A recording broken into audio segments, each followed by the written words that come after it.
Okay, this is like my 50th attempt. I think I'm just gonna stick to writing because it's so much easier for me.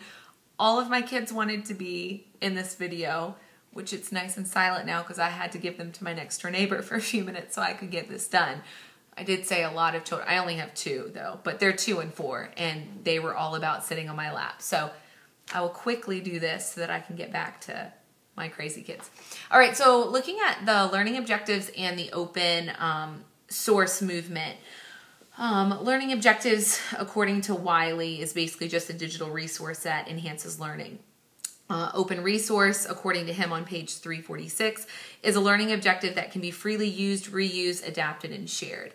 I get the open resource. That's not hard for me to understand by any stretch of the imagination, especially with its prevalence online right now with Mozilla, which is an example of open resource that you can actually modify. It's free.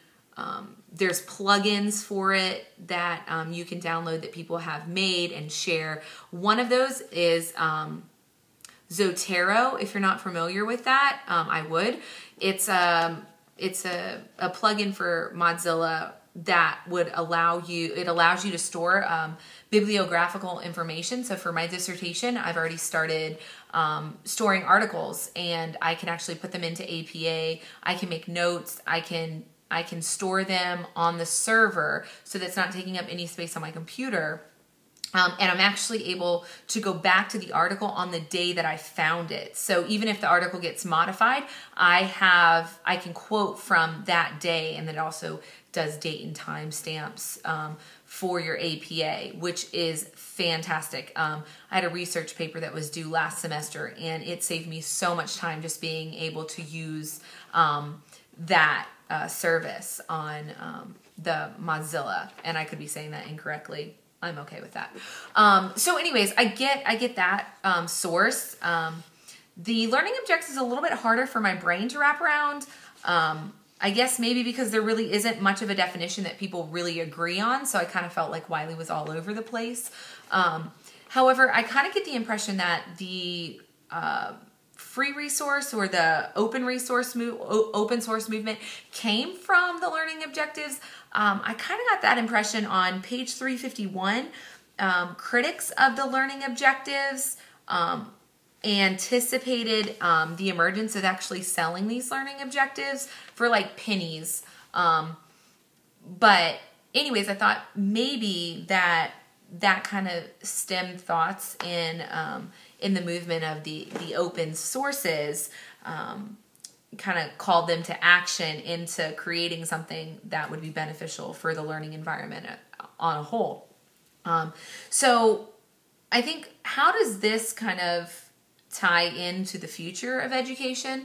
I'm not quite sure if you're familiar with the MOOCs, and those are the massive open online courses. It's MOOC. For short, the New York Times posted an article back in November, and it was called The Year of the MOOC. And I don't know if they abbreviate that as MOOC or MOOC or how they're calling it. It's a project that was started at Harvard and MIT, and it's called EDX, EDX. And it's a free online course that you can take by professors all over the United States. I mean, this is catching fire. The very first courses that they offered 6 months ago, I think is when they started, had 370,000 students that enrolled in the courses. And basically, it's not the difference between these and traditional classes that you can just view online is the fact that they're open for enrollment, they're free, and then they actually have assignments that are geared towards the students in the course. And so they really are looking at the generational needs of the learner right now. Most people can't sit in a class and attend work, or they need more an environment. They need to be able to take classes online, but they also need to be able to get with people to learn and form learning groups. And so these MOOCs get you geographically located with other people who are in the same class so that you can form study groups. You can turn in assignments to professors. They do everything with brevity.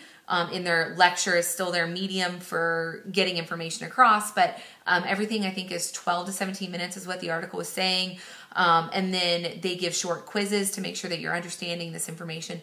But these courses are not like Introduction to Basket Weaving. They're like physics courses that are offered by the professor that teaches physics at Harvard. He opens his course up. And of course, because they're free, you don't get any credit for taking the courses, but some professors give certificates at the end to say that you had completed the coursework for it. But I think, obviously, there's a lot of kinks to work out in this, but I mean, this is exactly what's happening. This open source information, these courses are put on by really high, top-notch academic professors, made available for the general public with no prerequisites for attending other than you just sign up and you attend if you attend and you don't if you don't. But it's quite interesting to see the response and how many people are jumping at the opportunity to be able to take classes like this. So with that, I look forward to hearing your replies. Bye.